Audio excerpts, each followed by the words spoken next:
It seems like the rest of his game, I don't want to say it's starting to completely catch up because he's the best driver on tour. But if he can just be average at those other things and then spike, he doesn't even need the 10 strokes game putting spike. He needs to gain like 4 strokes putting, and all of a sudden he's looking real good. I mean, if I was his coach, we would work on wedges. We would work on scoring from 50 yards and in, like, because he's got the driving thing down. And then if you get to a golf course where there's a couple long par threes, just play those even par. And then on the rest of them, you're hitting driver wedge or driver 9-iron or driver gap wedge everywhere at the level with which he can hit the driver. And the guys, on average are using the driver like 11 or 12 out of the 14 driving holes here. So by all means, he'll use it on 14 of 14 with his accuracy. At Mayo Experience.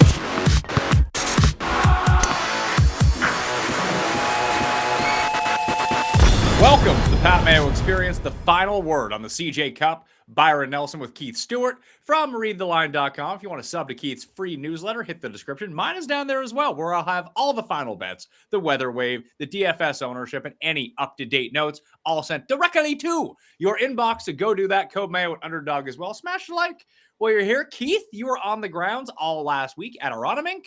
Seems like it went pretty well. It absolutely did. I mean, like 30 guys within 5 shots of the lead with 1 round to go.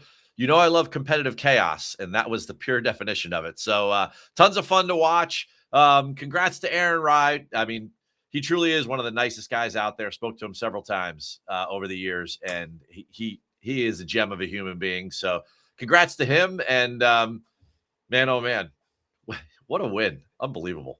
It was pretty outrageous. Like when you think about how that back makes the eagle and then just goes nuclear on the back. Did you like the setup as it pertains to a major championship? That I think that a lot of people have made the case, and even watching it, that it felt like a leg putting competition.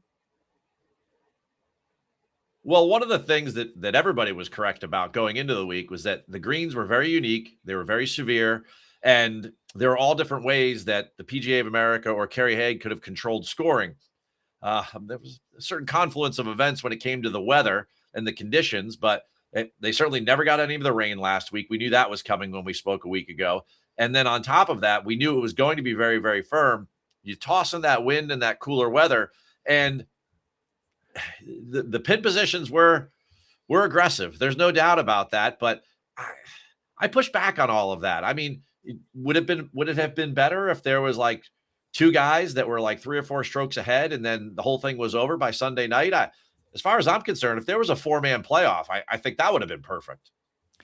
I don't disagree with you. I think that it made it seem like the cluster was great for viewing, although in a weird way, Jeff was trying to express this, and I kind of agreed with him on Monday, that although everyone was bunched up on Sunday, it didn't feel like the best viewing experience, because I don't exactly know why either. It's not that great shots weren't rewarded. It seemed like it was really hard to hit great shots at some of those pins, which on a Sunday kind of sucks. I mean, to be honest, it was really set up for scoring on those final 5 hard holes. What Kerry Haigh did on Sunday was that he kind of said, if you have the talent in that moment and you could perform on basically 13 or 14, we'll start with 14. The final 5, if you can perform on these holes, then you're probably going to win this tournament. You can go get it. I mean, the whole location on 14 was accessible. The whole location on 16 was super accessible. He moved up 17, 50 yards. And then, 18 was in a position where if you put it towards the back of the green or the middle of the green, you're under 20 feet. I mean, look at Alex Smalley. You could make a putt if you could do it under the pressure. It's funny. If it was 20 under like Valhalla, people would complain. And then all of a sudden, just because Scottie said it was absurd, or, Rory was complaining. I mean, those guys will always complain unless they win. They're always going to complain. For me, at the end of the day,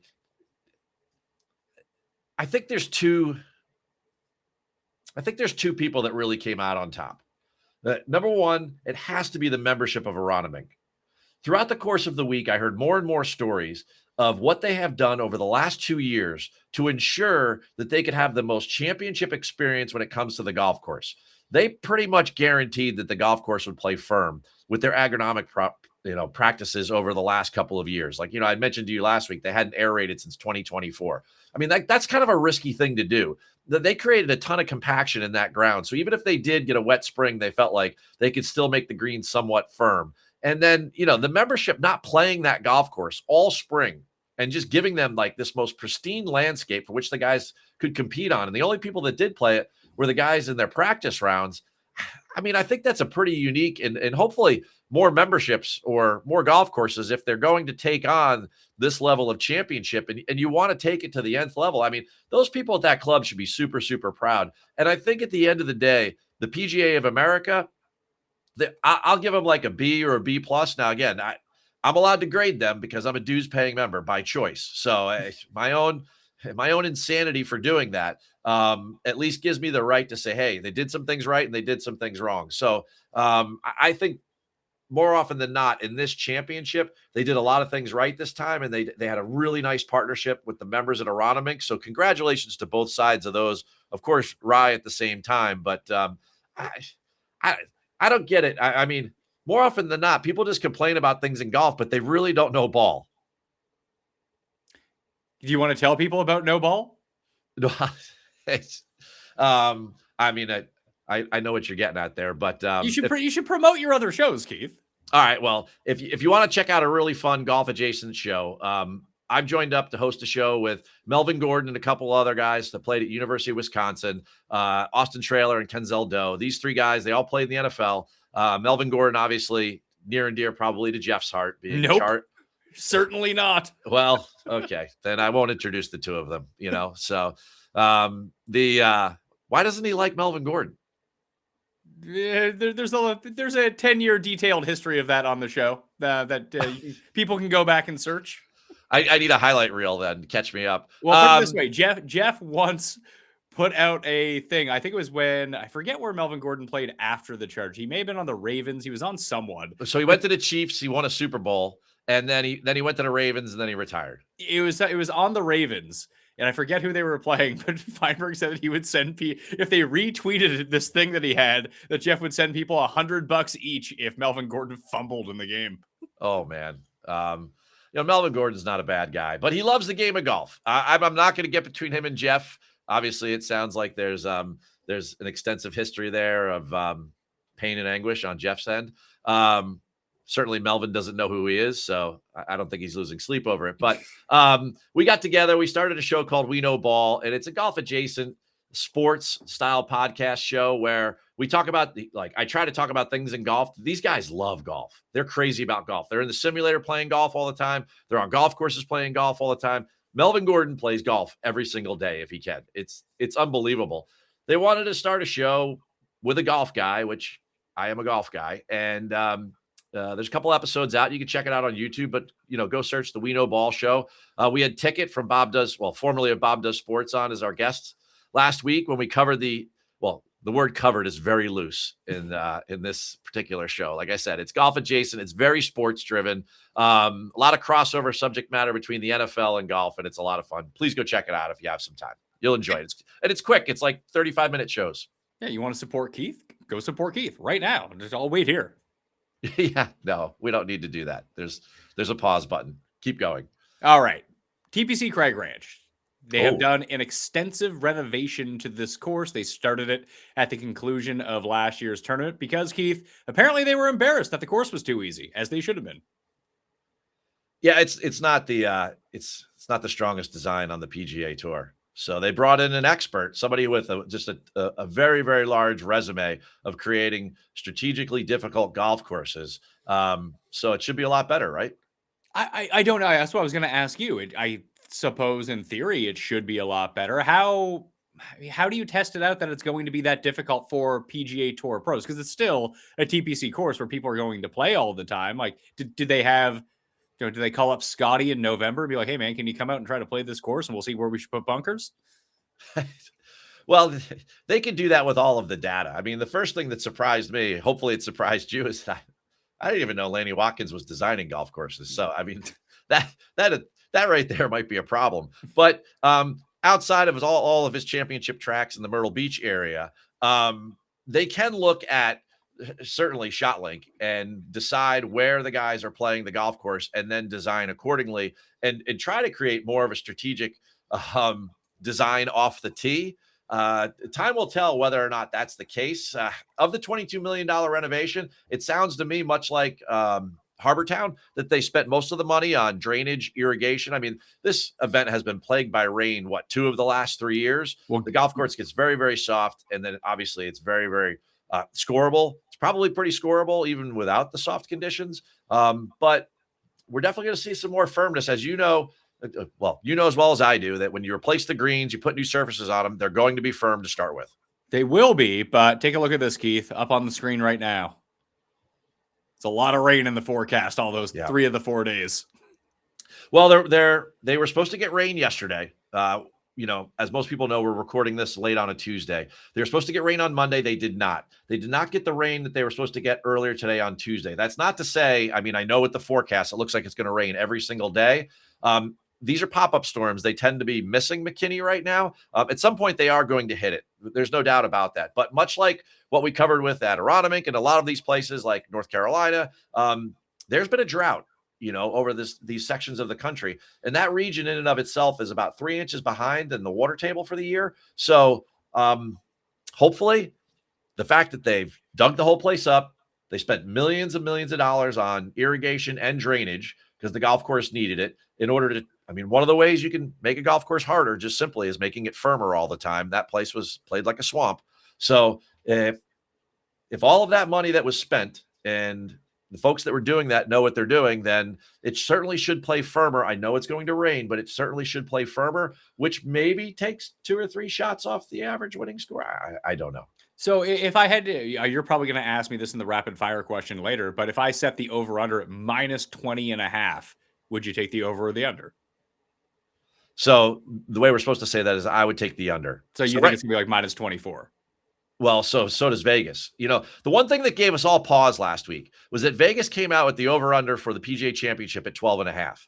And everybody was talking about 15, and myself included. Now, I said it would be firm, but I also thought that the guys would score. We didn't know that the wind would kick up like it did, and it did. And that really made those guys have to play with some patience, which all of them are not very good at, which they proved, especially Captain Parka. But I digress. Back to TPC Craig Ranch. I think that Vegas set the number this week at 23.5, Pat. They're always very, very close. And had the wind not kicked up last week, I think the number would have been right around 12 or 13 there at Adirondack. So I'm going to have to take the under on you. If you're going 20.5 and Vegas is saying 23.5, I'm going to take the under. With the warm months approaching, I'd rather spend my time planning a vacation than stressing about whether I can afford to do it or not. So I've been getting my finances organized now instead of waiting until the damage is done. Monarch is the personal finance app that tracks everything: accounts, investments, savings, goals, and spending. Get your first year of Monarch Core for half off, just $50 with promo code PATMAYO. What I like about Monarch is it catches stuff before it becomes a problem. The AI recap flagged a spending spike for me, and the cash flow tool showed exactly where my money was disappearing every single month. Now, should I have known that when I was spending the money? Probably, but hey, when you're spending money, sometimes you forget things. Use code PATMAYO at monarch.com to get your first year of Monarch Core half off at just $50. That's 50% off your first year at monarch.com with code PATMAYO. Underdog's expanding the game. You already know their player picks. Pick higher or lower on player stats. Today, Underdog prediction markets are live in 25 states. Back your squad with spreads, handicap for closer game, or totals, higher, lower combined score, combined with player picks for bigger payouts. New customers play $5 on fantasy, get $75 in fantasy bonus entries. Code Mayo. Team picks, player picks, all on Underdog. See, I only bring this up because I think Scottie's total last year at -31 is a bit of an outlier because he putted well and led everyone in ball striking, which rarely happens at a PGA Tour event. Being Scottie Scheffler, the #1 player in the world, in a field like this, it probably makes the most sense because we spoke about this earlier in the year when he won at the American Express that if Scottie's going to be beatable somewhere when he's playing at his peak, that's somewhere like a 3-course rotation, that's a wedge and putting fest, that's where you can get got as the world's number one. It feels, it's as sad as it to say, that it feels less so here. And the odds reflect that, considering he's like plus 150 to win this week. But here's the thing. Now, maybe it's only because I bet on him last week that he turned out to be the Scottie Scheffler that I used to bet on 2.5. I just haven't been betting Scottie for 2.5 years. All of a sudden, he's the best player since Tiger. When I was betting on him, Keith, he couldn't make a 3-foot putt either. Well, he's back to not doing that. I mean, had he putt, even close to what his baseline has been for the year, he definitely would have been more in contention of that tournament, if not probably win. I mean, he struck the ball well enough. It's interesting. The game of golf is funny. His putting had been very good. His short game had been very good all spring and into Augusta and everything. And then, he couldn't strike his irons. And now all of a sudden his irons have come around and now he can't putt. Probably will get it all at Muirfield Village and he'll win for the 3rd time in a row. But for right now, I still think the door is a little bit open because not that there's a ton of elite players in this field. What is there? 4 of the top 50 in the world rankings, which is tough. But I don't know. Scottie looks gettable right now. Every time someone says that, then he goes and blows everyone out is the issue. And it hasn't stopped me from making. I have bet 8 guys to win plus three first-round leaders. And I think I've spent less money this week than I did on a single bet on Scheffler last week. Well, that's the risk of going up there at the top of the board with very short odds. Happens. Although I think if I ran it back again and I looked at that course and knowing, like, if you didn't tell me what the results were, but you told me what the winning score was going to be, I probably would have put more on Scheffler. I mean, it makes sense. The way he was coming in, he was trending with his irons and how he had putted all year. It makes total sense. I mean, the things you needed to do is that you needed to have smart proximity to the hole and you needed to make putts. That's what you needed to do. That's what Aaron Rai did. That's what the guys at the top of the board did. The people saying, oh, you need to be super accurate off the tee, or you could be, wildly inaccurate because then you were there where things were trampled down and everything. At the end of the day, you had to be able to hit your irons very, very well, and you had to be able to putt. And it was sort of kind of like a Pinehurst number 2 situation where you couldn't attack a lot of the flags. So it was one of those situations that if you weren't having a good week putting, you just weren't going to compete because you had to play towards some safe areas and then putt up some slopes or putt towards some plateaus. I mean, a couple of those pins, when someone like a Kerry Haig or your superintendent at your home course, when they set up the golf course every day and they move the hole locations, they go 6, 6, 6. So they put out 6 hard, 6 medium, 6 easy. And, there definitely were 6, 6, 6, but the 6 hard at Aronimink were, really, really hard. I think about that back left pin on the second day on 10. The plateau that was back there was probably as big as your kid's bedroom. I mean, it was 10 by 10 in you were playing in a 25 mile an hour, circling, gusting wind. I mean, just a really, really difficult way to play the golf course.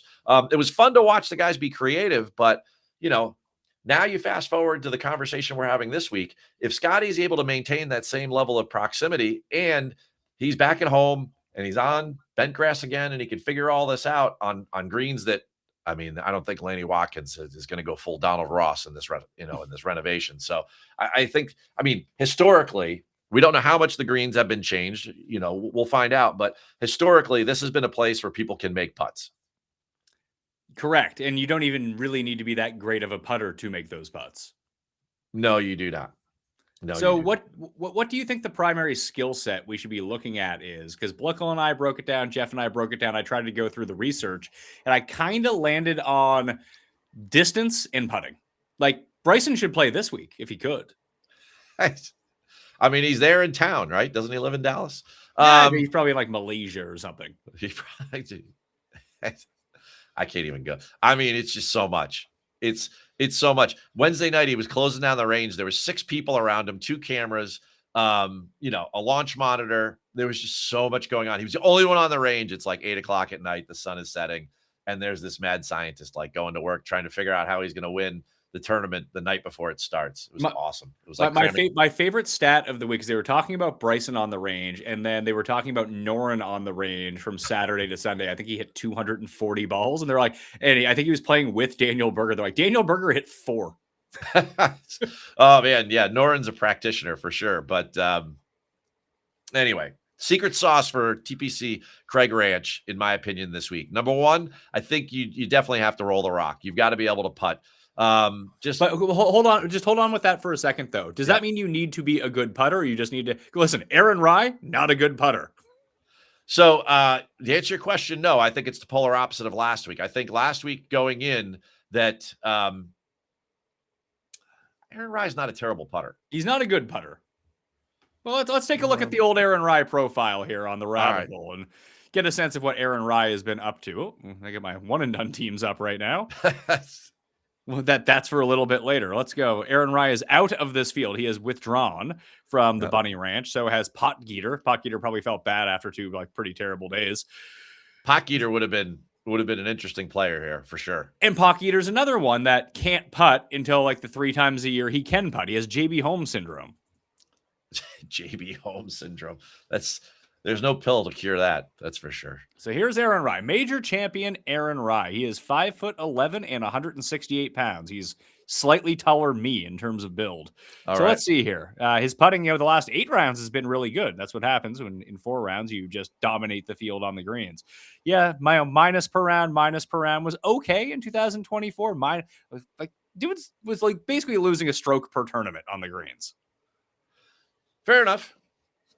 He works a lot of red in that putting column for old Aaron Rai. Good around the greens, and obviously an immaculate ball striker, but that was always felt like the thing that would hold him back, that he just putted himself out of tournaments. He was weirdly kind of like a shorter Luke List in that way, that tee to green, he was excellent, and then he'd get on the greens. But because we saw this on the Euro Tour, we saw it at Wyndham when he ended up winning there, that it happens once every 8 tournaments. You just roll it really, really well. That when I was going into and trying to do analysis for this, that if someone putts generally pretty well and does the repeatable skills, be it distance, be it accuracy, whatever it might be for this tournament, is great and everything.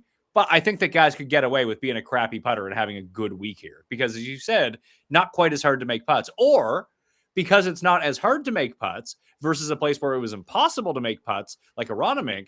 Does a course like Aronimink favor a shitty putter because it levels the playing field? Well, much like Augusta National, you would think so, right? It's just so difficult that people start putting defensive, and then that allows there to be a much more wide open spectrum of guys that are available. Maybe average putters. I would say that Aaron Rai is not a bad putter. I would say he's a very average putter looking at those numbers. And, the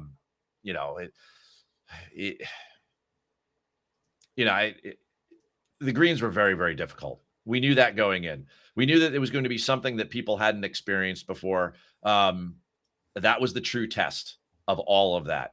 And, it took being there to really understand and comprehend how difficult they really were, how many small little plateaus and areas and runoffs and all sorts of swales and humps. And, the way that they designed the pin locations were really, really championship caliber. I really enjoyed the setup of that golf course. We're not going to go back there, but it made it difficult for guys to be aggressive putting. Now, conversely, I want all aggressive putters here. And if guys have shown the history that, every once in a while they can pop, but they have the other, skill sets that we're looking for, I think that that's important. I think that this is one of those weeks that you're going to have to pop with the putter because you're going to have to make 30 subpar scores.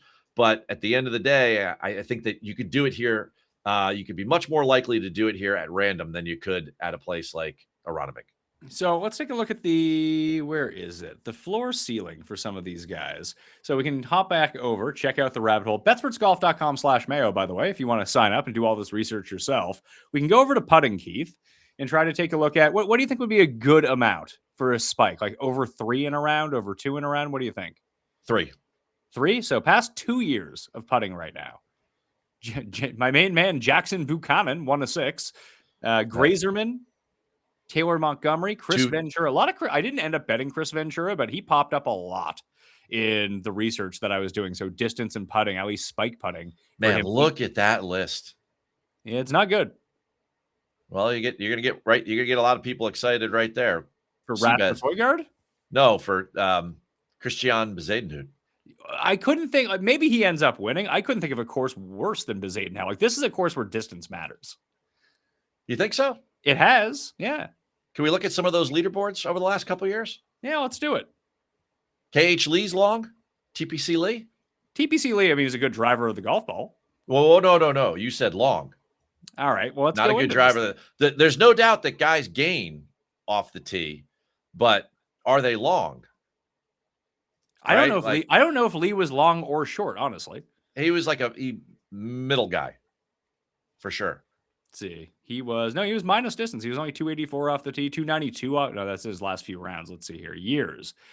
He was right around average the year. 293 off the tee the year that he won. Yeah. But go to last year's leaderboard. Obviously Pendrith is long, but Coles isn't.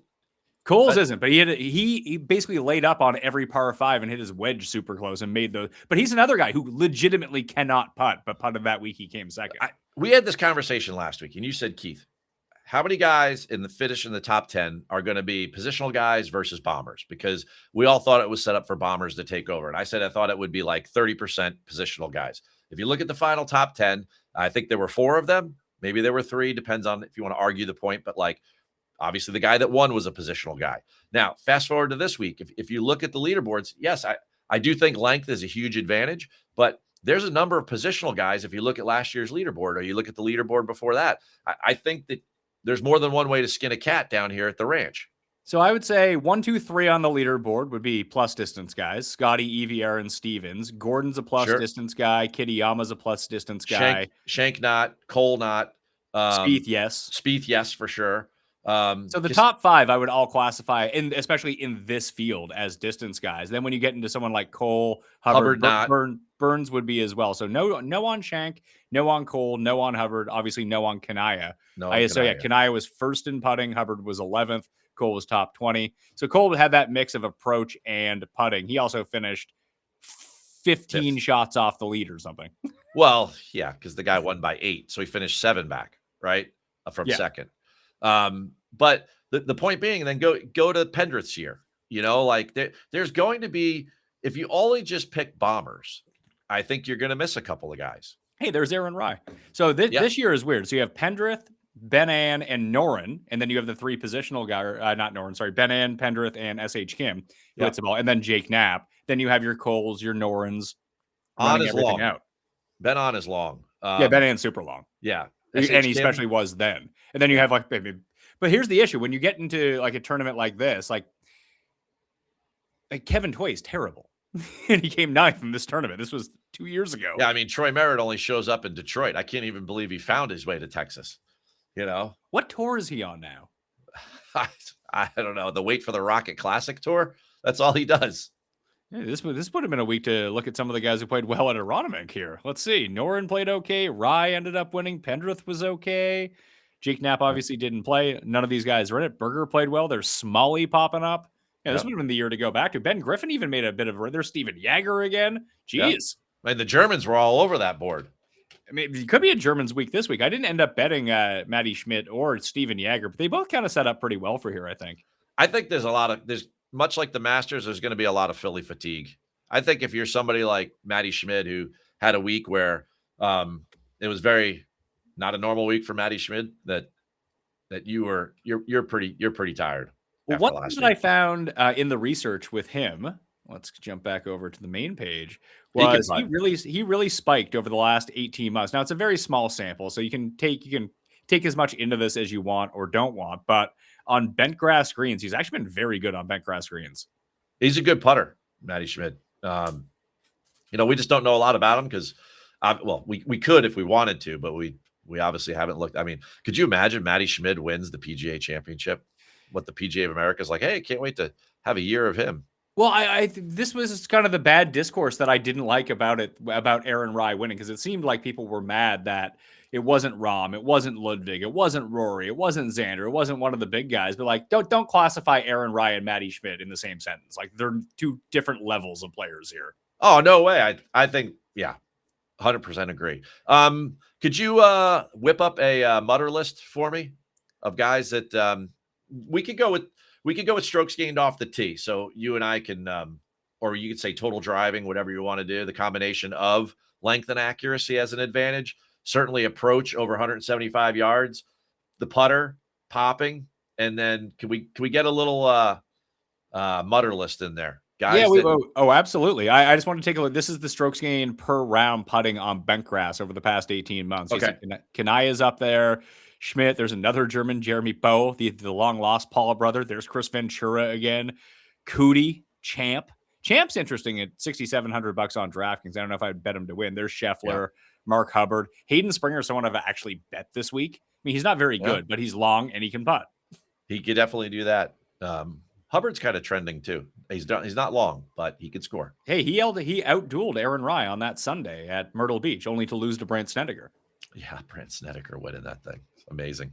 Because I ended up like my best DraftKings lineup featured Aaron Rye. And I liked it because when we spoke about those positional guys, I think he was the example that I used. Like, are you going to have your like Aaron Rye's of the world, or are you going to have like this other class of player? But I think everyone got spooked off Aaron Rye because he lost to Brant Snedeker on a Sunday.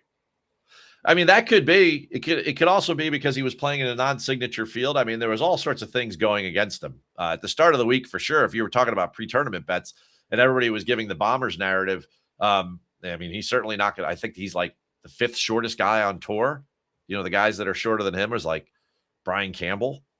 You know, like. So what do you want to throw in here? You said you wanted to do, and let's go back to past 6 months here, and we'll turn off bent grass and reset those filters.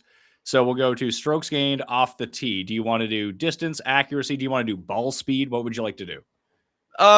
Really total driving. So it's a combination of both.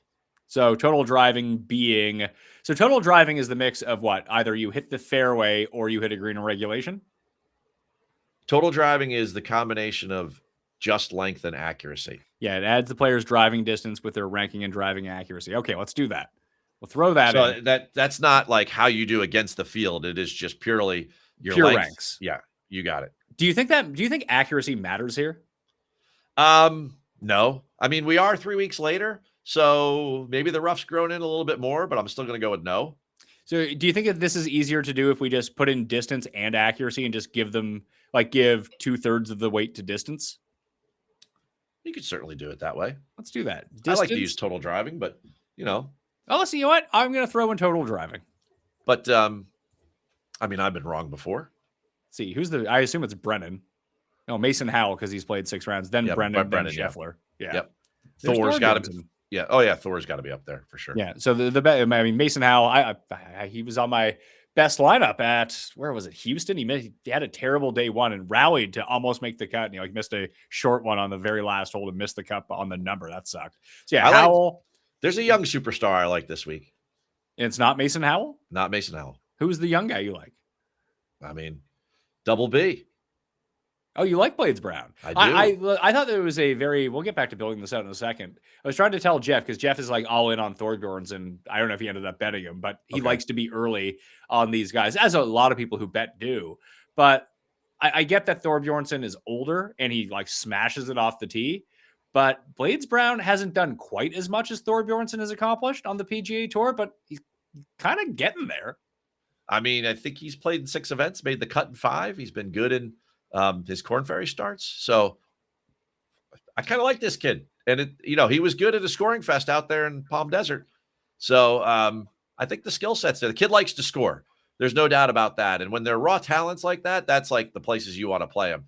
Last thing you want to do is in a major championship, have this kid show up and, test him at Shinnecock. You want to go to a place where he can just completely let the shaft out and just go after it, aggressively putt, do all of those things. So, but let's get back to our rain model here. I was gonna say, I will tell you where you can aggressively putt was at my course today. They're trying to, they aerated and sanded the greens 10 days ago. Yep. And they haven't cut them. They're letting them shag out a little bit right now. Sure. They're so slow.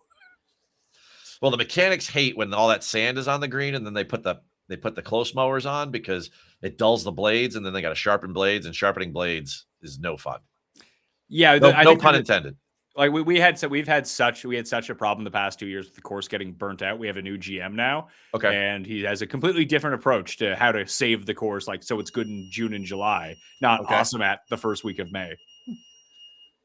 Well, I wish him well. I appreciate it. I'm just hoping it turns out all right. So we have total driving in. So distance plus accuracy. What else do we want to do? Okay, so proximity over 175. Do we want to do the scoring approaches over 175? Yes. Like inside 15 feet sound good? Yeah, at that distance, take the highest one. Yes. Yeah. So Taylor Montgomery, really? Stop it. That blows my mind. He only has 3. He only has. You know what? We'll sort. I mean, Will Gordon's there too. We'll say you have to have at least 12 rounds of data. That would be nice. Yeah, Flash Gordon's up there. Oh yeah. We got Griot, John Perry, Johnny Kiefer, Siwoo Kim, Carson Young, Kevin Yu, Austin Eckroat. I bet 2 of those guys so far this week. So sorry, that's 150 to 175. Let's not do that. Let's do 175 to 200. Keith Mitchell, Blades Brown, your boy. Adam Svensson, Eckroat is there again. So is Siwoo. So's Cole. Yeah, Eric Cole, Cole's Hole, doing Hubbard. all right. So there's Hubbard.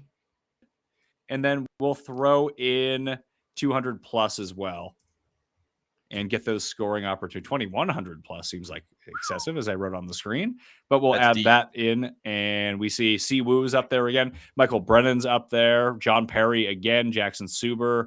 Neil Shipley. There's Christoph Ventura. Eric Van Rooyen. Rasmus Niergaard Peterson, who is Cuss one and done pick this week. I'm shocked that he knows who he is, but apparently he does. So we have those 2 things. The long approaches, and we have total driving. What else do we want to throw in? We got to get that spike putting back in there. Okay, so we'll go down to the floor ceiling metrics. Actually, I love this. Making you work this week. I love it's all right. it. Listen, I got so I'm taking like 6 days off, Keith. I'm here to work. Awesome. So SG total without the putting, if you're just looking at it, Scheffler, Paul Peterson, Marty Doe, Siwoo, and Thorbjornsen. Blades Brown is 9th in that category in just terms of strokes gained total, 3 or more strokes in a round. You see Roy, Hubbard, Seamus Power, Ben Silverman, and Brooks are on that list as well. If we do putting using at least 12 rounds from the year, it's Paul Peterson, Kevin Roy, Mac first round Meisner. leader.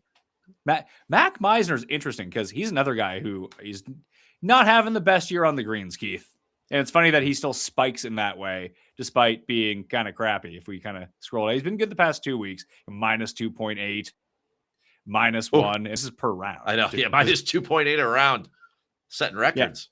Yeah, that's tough. The past 2 weeks. Past 2 weeks have been good, though, in Myrtle. And I want to say past 2 weeks. That's what, May 9th and April 4th. How much of that do you think is an issue for a lot of this field that they simply have not played? Well, that's why I like certain people that, like a Blades Brown that went down to the Corn Ferry Tour and played a little bit. But I do think it's an issue. I think that having some guys that have played a little bit of like competitive golf would be a good thing. That's for sure. So we'll throw spike putting in there. So you wanted mutters. Do you want me to put in either preferred lies or anything like that? No, not preferred lies. Guys in the wet weather. Do we have wet weather? I don't know if we have wet. We have rain, golf in the rain, rounds in the rain. I don't think we have rounds in the rain. I can't, because I don't think we're going to get to preferred lies with the fact that the whole golf course is brand new agronomy. Grass condition, wet. There we go. Yes. We'll throw that in and we'll go back to strokes gained. And we'll take that out. So we have very few of rain. Max Razorman's played 5 rounds in the rain, apparently, in the past 6 months. We'll go past 18 months to try to get this sample back out here. So now we have like Scheffler's played 25 of them. So now we're looking a little bit better. What do you want to do? Tee to green, strokes gained total? What do you think the move is? Oh, in the rain? Just go total. Just who plays good in the rain? Scottie Scheffler. Well, I mean, yeah. Cam Champ there. Cam Champ, Rasmus Niergaard Peterson, Marty Laird. There we go. Kevin Roy, first round leader. Kevin Roy again. I've said it twice. Yep. Davis Thompson. A lot of people like Davis Thompson. If he could putt, needs a spike week. Here's a spoiler alert. He can't. Yeah. Yeah. All right. So real quick, early rapid fire. Do you want Thompson or do you want Thorbjornsen? Thorbjornsen. All right. Fair enough. He can putt sometimes. Sometimes. Yeah. He could putt at TGL. He proved it. Who did you say his first round leader was? It Haotong? No, Roy. I said, Sexy Roy. Yeah, man. All right. Okay, well, I got room for one more on the first round leader card. Matty Schmidt pops up there as well.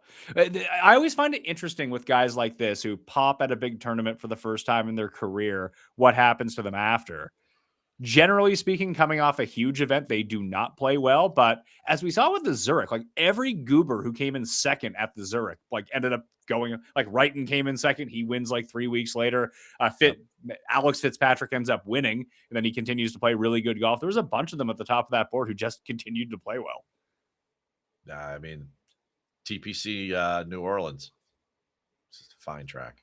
Brooks, do you like that course or no? Or was that a joke? That was a joke. What's wrong with it?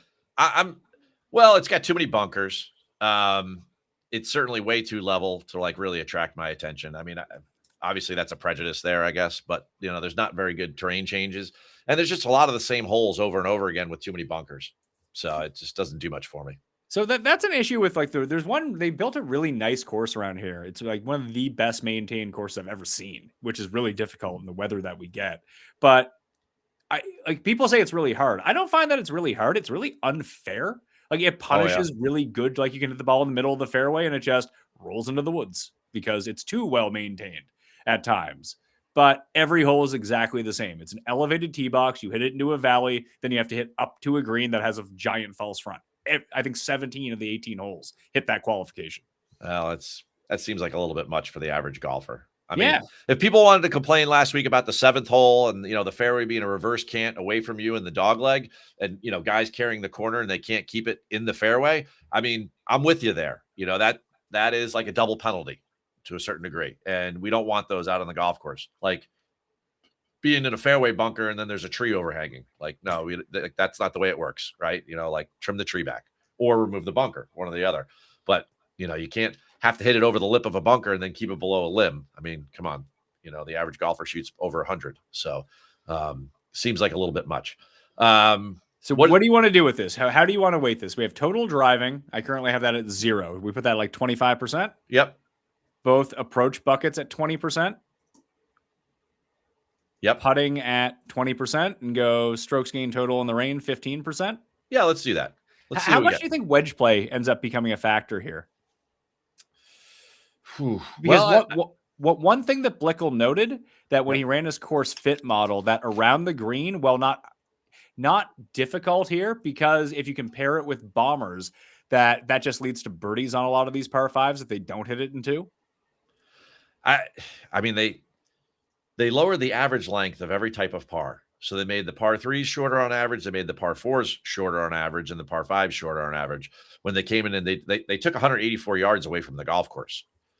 So you would think that they did that to be more strategic, much like Gill did down at Colonial. Oh my God. Look who's number 1. Kevin Roy. Spieth. There you go. Siwoo. And there's Ventura again, too. So Kevin Roy, Siwoo, Ventura, Mac Meisner, Jordan Spieth, Zach Blair, Hitsatsune, Chad Ramey. I also thought Perry for a first round leader. Now, the Sungjae is interesting to me there because we've pretty much heavily weighted approach, and Sungjae's approach, it needs a tourniquet on a strokes gain chart. I mean, it's bleeding 24/7. He has not gained strokes on approach since the Valspar. Yeah. That was his third start back. And that was the one that he blew right on over the weekend. Correct. He was leading going into the final round. So it's interesting that whatever we've put in there, that he's up there. That's just interesting to me. Now he's proven he could go to shootouts and win. He won at Las Vegas. What are the greens in Vegas? They're still Bermuda, aren't they? They're probably overseed. They're probably overseed Poa Trivialis. Okay, then that's probably the only tournament he's ever won that hasn't been on Bermuda, or at least actually, you know what? It probably would end up being Poa Trivialis based on how they classify a lot of these greens now. But he's very good at total driving. The spike putting really saves him. He's top 10 in that spike putting. He's good. He's gooder. He's good on long approaches as well. So there you go. So the guy that I'm betting this week is Michael Brennan. He comes in 15th, which I'm very happy to see. Yeah, I mean, if you want to go after a guy that could win a shootout and use the driver and gain, actually differentiate himself with the driver, he's one of probably 5 guys that can do it. Thor's another one that could really differentiate themselves with the driver. There's 2 guys that can do it. And you get running at like triple the odds. Also, if you go to coolbet.com right now, you can get the PME boost on Michael Brennan.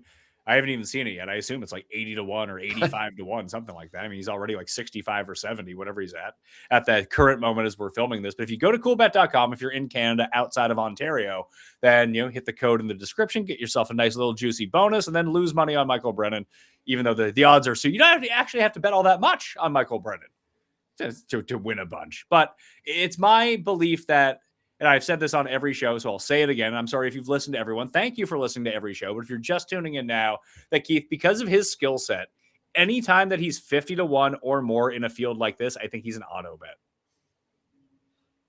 Well, I tell you what, the Black Desert winner, Matt McCarty's turned out to be a pretty good tour player, and I think that Michael Brennan has a very unique skill set. And when it comes into a place like this, the number everyone's going to argue over, but I don't think you could. The rest of your logic is it's okay. It's just he does the one thing that you need to do in modern golf, and he does it better than anyone else. Yep. He's the longest guy basically in the field, and he's one of the most accurate players in the field. If he can just do anything else, like you would need someone to catch a hot putter. The last time he caught a hot putter, he won his first PGA Tour start by 3 strokes. I mean, he hits the driver. It's fun to watch. He hits the driver. It takes more effort, or looks like more effort than Jake Knapp. But, when Bryson hits it hard, he looks like he's trying to hit it hard. When Rory hits it really hard, he looks like he's hitting it really hard. When Brennan hits it really hard, it's kind of fun to watch. You're kind of like, whoa, man, that thing went as far as it did. And I love golf. So I love watching guys like that have figured out a way to do things that are just completely unique in a field of guys that are like, the best in the world. And he's the best of the best in the world at something that's pretty darn good. And I think we got I don't say we want to get saved by his Sunday at the PGA Championship. He was 8 over on Sunday. He was, I won't say in the mix, but he was like +3. He was inside the top 35 going into Sunday. Had a really good Masters as well. So it seems like the rest of his game, I don't want to say it's starting to completely catch up because he's the best driver on tour. But if he can just be average at those other things and then spike, he doesn't even need the 10 strokes game putting spike. He needs to gain like 4 strokes putting, and all of a sudden he's looking real good. I mean, if I was his coach, we would work on wedges. We would work on scoring from 50 yards and in, because he's got the driving thing down. And then if you get to a golf course where there's a couple long par 3s, just play those even par. And then on the rest of them, you're hitting driver wedge or driver 9-iron or driver gap wedge everywhere at the level with which he can hit the driver. And the guys, on average are using the driver like 11 or 12 out of the 14 driving holes here. So by all means, he'll use it on 14 of 14 with his accuracy. Well, that was the thing that is so wild. Like, even when you see him, the only tournament he's ever lost strokes off the tee was at the Players Championship this year, where it really does minimize what you can do with your driver. 100%. Not a good spot for him. And, you go back a couple of years when I hit Taylor Pendrith at 100 to 1, that's what he was doing right then. He was bombing and he was putting. And I think I think it's worthwhile. I don't think you want to make every player on your card. I'm always a big fan of diversifying things a little bit. That's why I don't mind a little Seabez. I don't mind some of the other picks that I kind of like Eric Cole this week. Eric Cole's had a couple good finishes in a row on tour.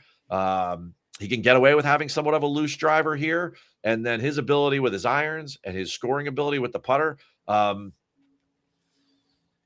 makes him attractive. I would just think that, and listen, this is going to blow up in my face when these guys give me those guys at the John Deere Classic where their skill sets. Oh, no, John Deere, man, you got to put the ball in play off the tee. This place, I don't think you do as much.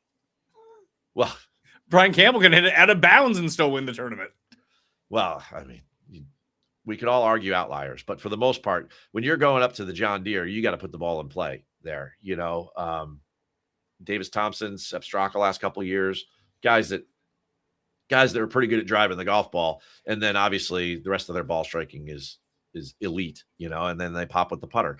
But I think you could spray it a little bit here and you can get away with it.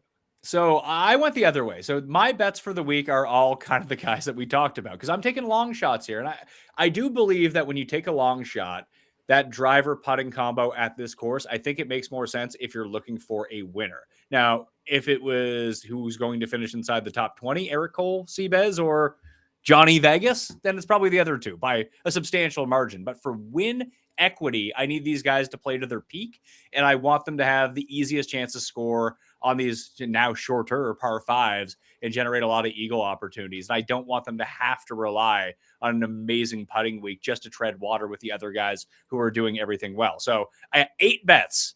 I'm starting off with the guy that you hit at 100 to 1 here. I'm starting off with Taylor Pendrith at 80 to 1 with 3 places. He's and then I went better. with Michael Brennan, 90 to 1 with 3 places. Austin Eckroat is the only non-bomber that I took. He's 111 or 110 to 1 with those 3 places. Jordan Smith, 140. Johnny Kiefer, 170. Ooh.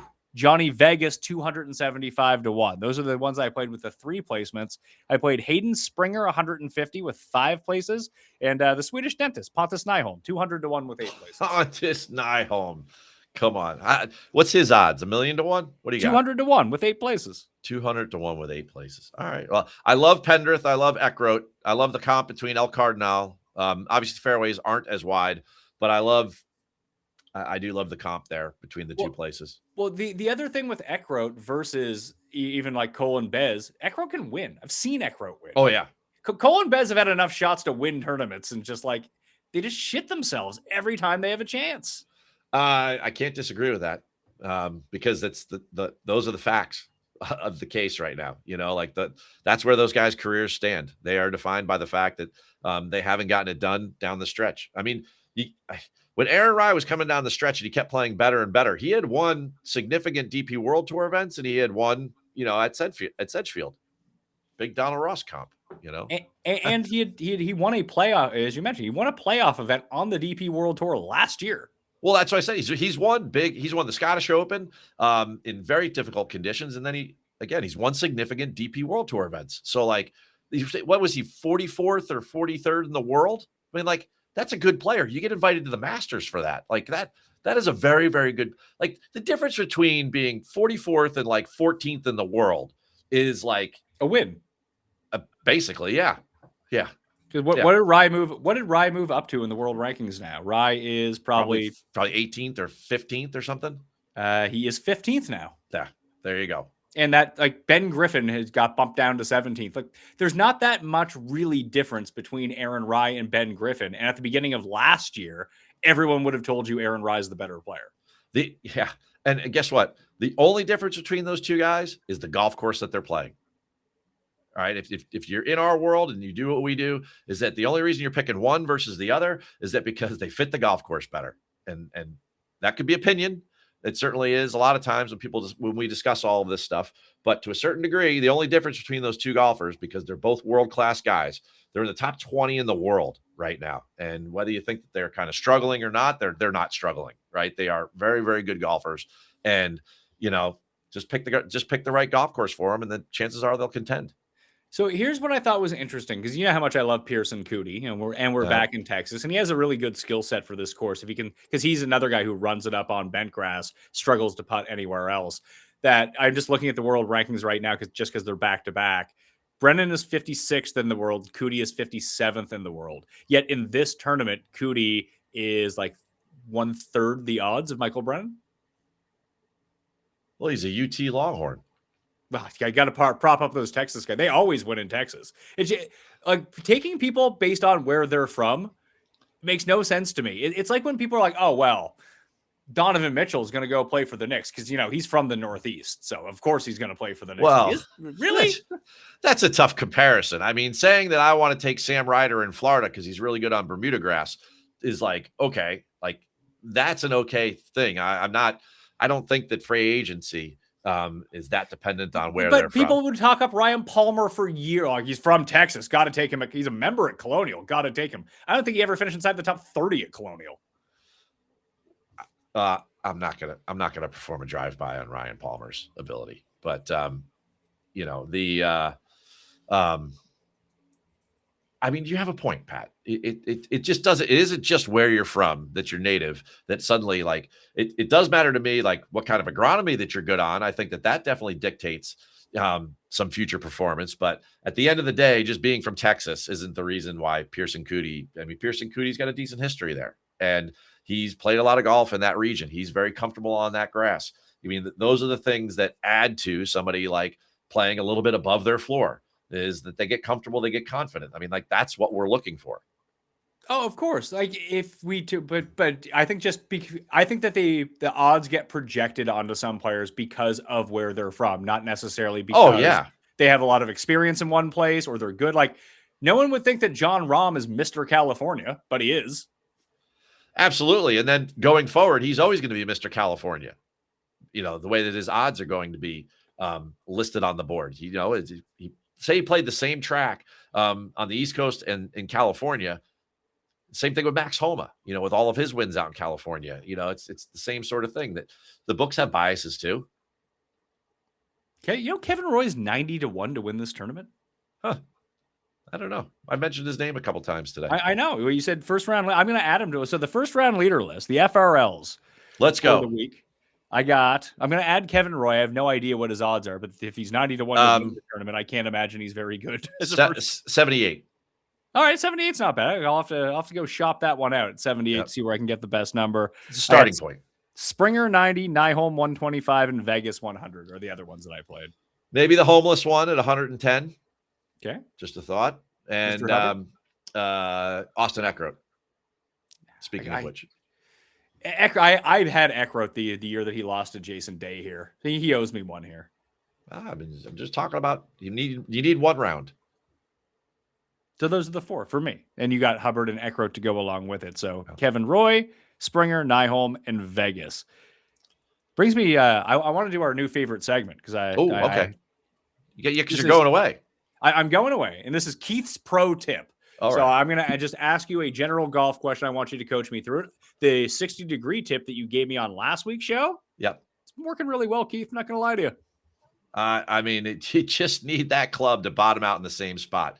And if you set up, you know, with those three forward positions, whether you're righty or lefty, hands on the thigh, right? Ball forward, weight forward, you'll clip it in the same spot at the bottom. But so what I found was that when I started practicing doing it, I guess depending on like how I currently swing, I had to move the ball back a little bit. So just slightly up from the middle, not off my back foot, but not off the front foot either, because that's where my low point was. You want to do a good drill with those kind of setup keys involved. On your back foot, your trail foot, go up on your toe. So that way all your weight is basically like 95% of your weight is on your lead foot, and then hit some chips from there. You'll really start to bottom out in the same spot. I like it. The other thing I got today, because I actually played around with my coach this morning, pointing my knuckles at where my target is on those chips. And I was like, And I just started hitting the ball exactly where I was supposed to. It was weird. At address, you're pointing the knuckles? Yeah, like when I like coming over everything, like where I want my hands to go, because I kept pulling it and pulling it and pulling it with chips. And I was like, oh yeah, my hands are just in the wrong spot. He's like, just use that as like a guide to make sure that your hands are loaded in the right spot. So when you come through it, it goes where you want it to go. Well, I mean, in any swing, if you have a decent grip, it's not super, super strong or super, super weak. Not everyone, but most people wear a glove on their lead hand, and there's usually a logo on if the company's doing their job, there's a logo or marketing piece on the back of that left or that lead hand, right? Wherever that logo goes, it should match up to the face. That's where the ball is going to go. So sometimes it's easier to think about your hand than it is to think about the head, because it's so much further away and it's obviously not a part of your body. So if you could take your hand and you could, take that back of that hand and you can send it to the target. Don't go this way or don't go. Well, hang on here. All right, there we go. Don't go this way or this way, right? Bring that thing in, bring it square. You're going to get the ball going straighter to your target more often. So the other thing that I saw, I played with my new irons today for the first time. They showed up last night. I put them in the bag. Like, let's get to the course. Let's go play. Love it. It was great. And when I was hitting off the mat, it was awesome, Keith. I was like, oh my God, look at the flight on these balls. They're going exactly how I want them. On the course, a lot of thinning. The clubs are 20 grams lighter than my old clubs. Okay. So a lot of topper, a lot of like thinning the ball, just a lot of early extension. Like I don't know if it's an early extension drill that I need to do, or I just need to get more acclimatized to using this weight of club. But it felt like my entire process was like my driver was fine, my woods were fine, my wedges were fine that I kept. But with all of the new clubs, either I was swinging too hard, I just didn't have the right rhythm with that weight. Would you have any advice on that? Okay. You've raised a number of different things there. Early extension is the idea that, like, your body moves towards and up towards the golf ball in your downswing. And if your body is moving up and towards the golf ball where it sits at address, then it's obviously not rotating. And we would much rather have your body be rotating. So we could talk about that for a second. But the fact that the clubs are lighter or heavier really is kind of a placebo trick, Pat. It's in your head that you're thinking, like, you were told these were lighter. Lighter should always be better because it will create more speed. So if you had 2 7-irons and one weighed X and then the other one weighed X minus 5 and you swung them identically, that's not a word. If you swung them the same, right, then the lighter one would go further. You'd create more club head speed. So you would love to have the lighter club work. It sounds to me like you feel that when you're hitting the ball that you're kind of all over the place with your body. So there's 2 different things you can do. Number one is that you could take a couple of swings if you're inside, and you get an address, and you can basically put your backside against the wall, right? So get an address and put your backside against a wall. Now you're trying to pick a wall. If you have very low ceilings and everything, go to the outside of your house or your building or your townhome, whatever it may be, and put your backside against it, and then take the club at address, and you should be able to, right, make at least a half a swing in both directions and keep your backside on that wall. And that's going to feel different. And in doing so, you're going to have to rotate your body, your rib cage, your core a lot more than you're probably used to. People that sway and move side to side, they tend to, come up like that. And that's what we call early extension. It's the extension of the pelvis in the golf swing as they come down and approach impact. So that's one way to do it and kind of get a feel for what it is that's going on and how you would do it differently. It sounds to me, though, having seen your swing a couple times before and knowing that you like to yank the handle down, we got to get more weight going forward. So we improved your chipping because we just put the weight forward and we started to bottom out in the same spot all the time. So I would try to do some drills where you're trying to get your weight going forward in transition. So what do I mean by transition? When you start coming down with the golf club, most people just pull the handle down and then they just try to hit the ball with their hands. So I would strongly recommend that we do a couple of drills where we feel like we shift our weight forward. So Keith, what would that be? If you have a golf towel with you, take a golf towel, put it about the width of your hand behind the ball. So if you're on the range, here's the ball, here's the width of your hand, and then I would lay a golf towel down and then try to hit the ball. So the towel's behind the ball, away from the target, and I would try to hit the ball without hitting the towel.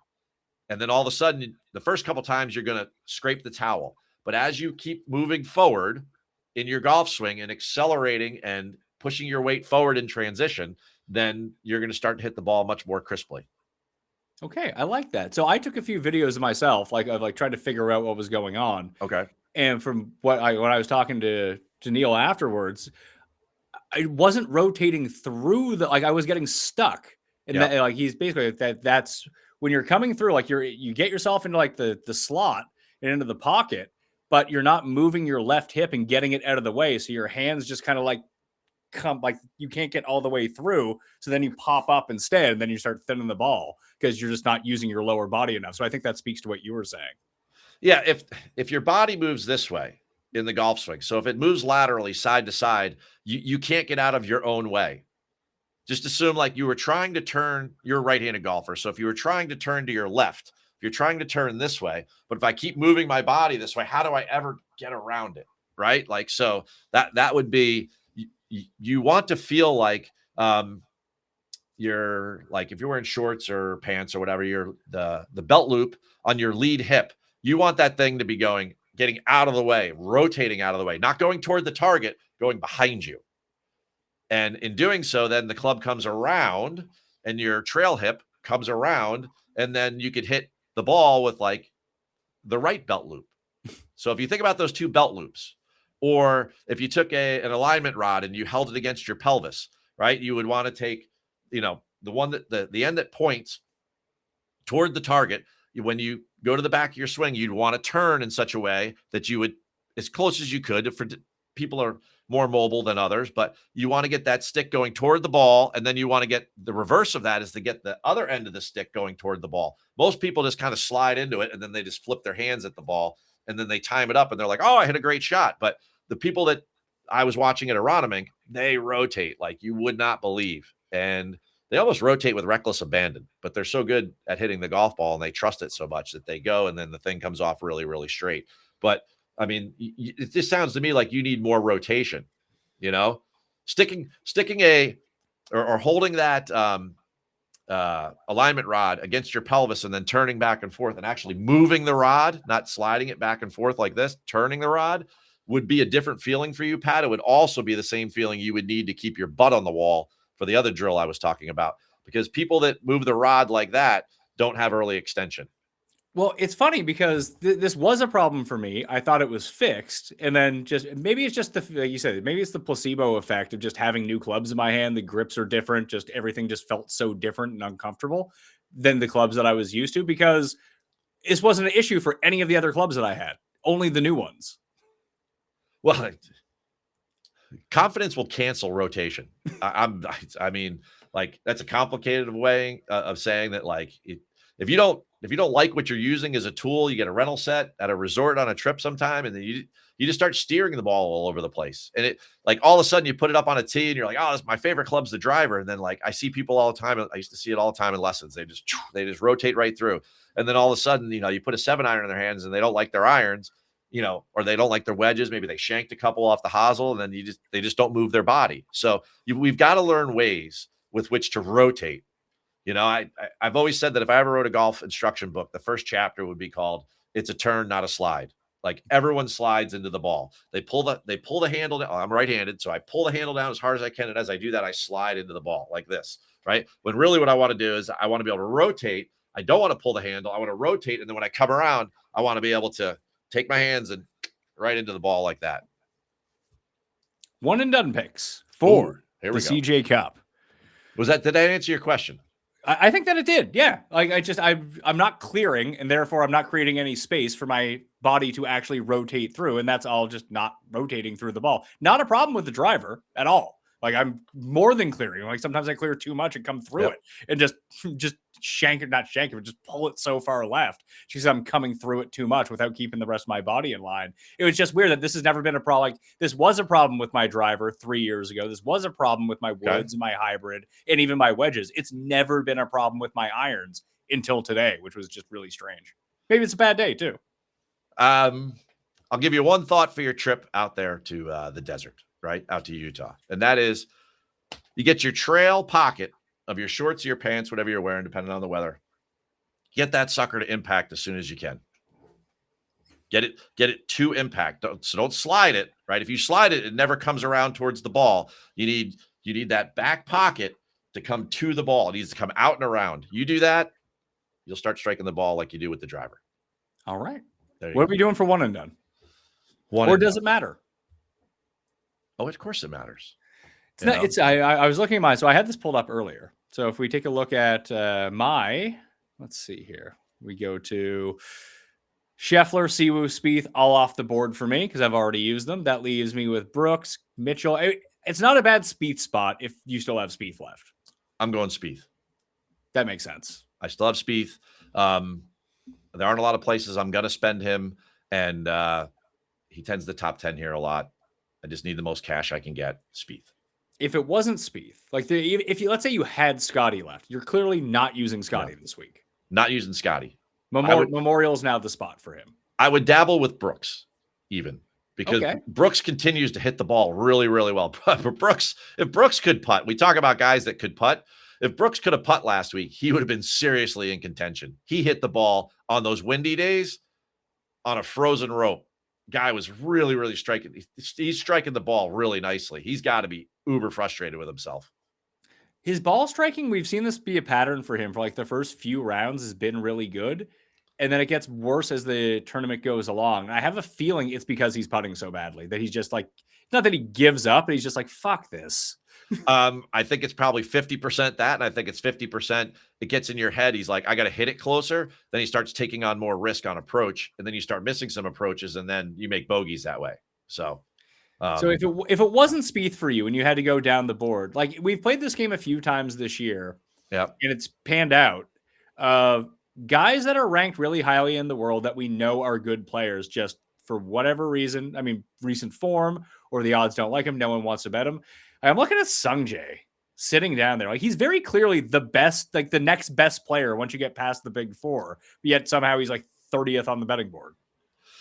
Yeah, I think you said it and I said it, or at least you said it first, and I'm validating, is that I think Pendrith has been trending. And I think that Sungjae doesn't inspire as much confidence with me as somebody like Pendrith, who's played very well here before, has the skill set, and his ball striking and the ball striking has been pretty good all year. It's the putter that's been terrible, but the putter's trending. He looked pretty good last week at Aronimink. He looks like he's got a little bit of confidence, a little pep in his step right now. So I think if I had to go a little further down the board, I would trust him, I think, more than like a Thor Bjornsson or you said no to Davis Thompson, but like I would trust him more than like that, or like a Rasmus or somebody that, or Sungjae for that matter. Rasmus is really interesting only because Rasmus Højgaard, that is, not Rasmus Nørgaard Peterson, because I should have said that. Yes. He bombs it and putts.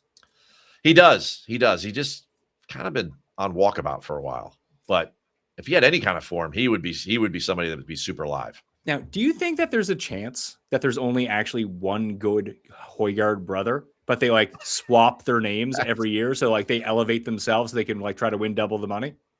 I mean, we've talked about this before. Rasmus was good last year. Nikolai's been good this year. It kind of proves your theory. Let's give it a couple more years and see what happens. We need one of them to have like a kid or something like that, like their life to change, so that like it would be really tough to try to mimic one another. But right now, I mean, they look the same, they dress the same, they got the baggy pants on, they play the same. Their style of game is very similar. They bomb it, and they can score. So we need something to happen. We need one of them to like shave their head or get an earring or, have like a crazy mother or something like that. I don't know. They both dress like they're the assistant manager at Home Depot. Oh man, the baggy pants thing is crazy. I mean, those two, Tommy, it's a thing out there. It's a thing. Is Higo still in the field? He didn't. He showed up to Dallas. What an amazing! And then he fired his caddy today. Well, that's what he gets. I mean, I've teed off so many people in my life. You're either on time or you're late. And so many people had it wrong in that the PGA of America is actually super favorable about all this. So the committee has to define what the teeing box is. And they do that. It's in the local rules. They put this blue stake up. The blue stake was like up that concrete walkway. You could see it in the video. It's in the background. That defines the start of the tee box, not the closely mown area there, like on the teeing deck, right? It was like 20 feet away, and the guy's still a minute late after he was on the tee, and he couldn't stand there and sit still for like 30 fucking seconds, right? And just wait for his tee time to start. It's insane. And then the word salad that he went through between Marty Smith and everybody else, and love him or hate him, Shane Ryan. If you don't know the voice, he was the one that said, that was questioning him in the player interview area when he's like, you know what I mean, right? And he's like, no, I don't know what you mean. He's like, you were late. He's like, yeah, I guess I was. Like, I mean, you were late, dude. You were late. And I don't understand how he was late. I mean, they make the teeing area like 5 times the size of the teeing area. He just had to be inside that blue post, and he wasn't. It's crazy. It's unbelievable. It's also the curse of not being one of the top golfers in the world, because if Rory had been like close to being late, someone would have come and got him. Well, I mean, how about just accountability in life? I mean, seriously, we're not doing that. I mean, I know you and we show up on time to record these things. I don't. And we communicate with one another, right? But like, it's unbelievable to me. It's unbelievable. And then you know what? If you ever thought that the golf gods did not exist, how much did he miss the cut by, Pat? 1 stroke. Right? which if you took those 2 strokes off, he would have made it by 1. Garrick, get a watch. That's all I could say. Rapid fire questions. What do you got for me? Here we go. No, none of them are Higo related, I can assure you. All right. Favorite CJ Cup Byron Nelson. It just rolls off the tongue. Course, right? You've got the Bunny Ranch, your term. You got TPC Four Seasons, Trinity Forest. Which one's been your favorite over the years of this? I think debacle? I like, Trinity Forest didn't end up being very good as a tournament course, but it was really cool to look at just because it was so different than all of the other courses that they play on tour. Do you remember who won at Trinity? I remember I had Leishman and he lost Sung Kang. No, it was Aaron Wise. Was it? Right. Did they play there twice? They might have played there twice then. I think Aaron Wise had one of them. Let's see. Byron. You know what? I can bring this up on the rabbit hole. Let me just go to old Sung Kang, see if I can find him here. Is he an active golfer? Not on the PGA Tour. So let's put in Aaron Wise. Not a cat. Yeah. Let's see. Aaron Wise and his win at he was cut at the Myrtle Beach Classic. He won the AT&T Byron Nelson at the Trinity Forest Golf Club. Yeah. So Sung Kang won in 2019. Aaron Wise won in 2018. Wow. And Wise beat Leishman. There we go. Of course he did. Yeah. Stupid Leishman. Minus 23. That felt like a course a lot like Erin Hills, that if there's no wind, it's super easy. But if there was wind, it would get super hard. No trees, just a barren landscape with all those like turtleback greens. I remember them saying it was built on a dump. Oh, well, it's cheap. That's cheap landfills. Yeah. Yeah. Same thing with Liberty National. That was a landfill. I went there the last time that they played. I was there with DraftKings, and we were like filming shorts and stuff like that. So it must have been 6-7 years ago now. Finau, the Northern Trust. Yes, and I didn't love it. Not gonna lie to you. Yeah, not the greatest. One item you always forget when you go on a Golf Buddies trip. I always forget my rangefinder. I had to turn back to the course today to go get it. Where will Scottie finish this week? First. We already talked about final score. I'll keep it. Well, what do you think? Final score after the renovation. What do you think? Minus 22. Have you ever used iron covers? No. Rate Aronimink on a scale of 1 to 10. 7.5. Oh, I like that. All right. Best shot you saw while watching the coverage at the PGA Championship? Probably Cam Smith's shot on 18 on Sunday. Well, out of the bunker, over everything, and getting it to stop just behind the hole. That was pretty good. I was right behind. I spent a lot of time on 18 on the last day. That was a good shot. Yeah, that was a good one. Not Rory's drive on the drivable par 4. No. The best shot I saw all week was live, and I was walking with Brooks, Jordan, and Rory on Friday, and the shot that Jordan hit on 11 off the bank up to that short right pin it's a top 5 shot I've seen live out on tour in the last 5 years. Actually, unbelievable. This one was also on 11. It was on the early coverage that I was watching on Friday, because that's when the pin was tucked in the back left, right? No, Friday it was in the front right. Okay, then it wasn't that one. Maybe it wasn't 11. Stewart Sink hit this shot, and everyone else was just going right, and he just played it off this little hill that was behind the green, and it rolled directly at the hole. It was just an awesome shot. Stewart Sink's playing some good golf. All right. This was a we know ball question the other day. I asked Melvin and the boys. I'm going to ask you, who's had more wins since 2022? Scottie Scheffler. This are worldwide wins now, mind you. Scottie Scheffler or the New York Jets? Scottie has since 2002? 22. If I didn't say 22. That. 2022. So in the last 4 years. So the Jets had like 4 last year, 3. They had like 7 the year before that. So this has been the past 4 years? 4 years. I'll say the Jets. The Jets lose. They have 22. Scottie has 23. Wow. Will you bring any backup clubs with you on this trip? Like, do you bring a backup putter or driver or anything like that? No. Are you that type of guy? Okay. Good. Now, if I was driving somewhere, I'd probably bring an extra driver just in case, because I have 2 here, but I'm not packing an extra driver to go travel to. Like, I'll be stunned if my clubs show up anyway. Should use ship sticks, man. Not a plug. I was going to, Not but I paying us, wanted to play. Like I was waiting on my new clubs to come in. Now it's too late. Oh, yeah. Okay. Got it. Describe the PGA Championship in one word. Good. Okay. It's a good major. As a PGA member, I'll take that, you know. Yeah, I think it's enhancing its reputation, honestly, by having more difficult courses and getting into the Northeast, I think is really helpful. So do you like the May move? Yeah, I do. I'm like the only person who apparently likes May. I love the May. I'm down with you for the May. All right, one more. Is TPC Craig Ranch the worst course on the PGA Tour schedule? Yes. Agreed. Pat? It's not even close. Yeah. What would be second worst? Oh, that's a great question. The Dantha? That one's still there, right? Golly, I'm not a big fan of El Cardinal. You know, like 50-yard wide, 100-yard wide fairways and a shootout. Well, that's not the only reason that they play it there is so guys can go to Cabo.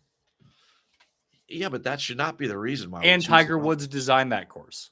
Well, that's the reason. But right? He designed a course for like me to show up like half drunk in November after not swinging a club for 8 months, being like, all right, go play some golf, Pat. Like you can't miss the fairway.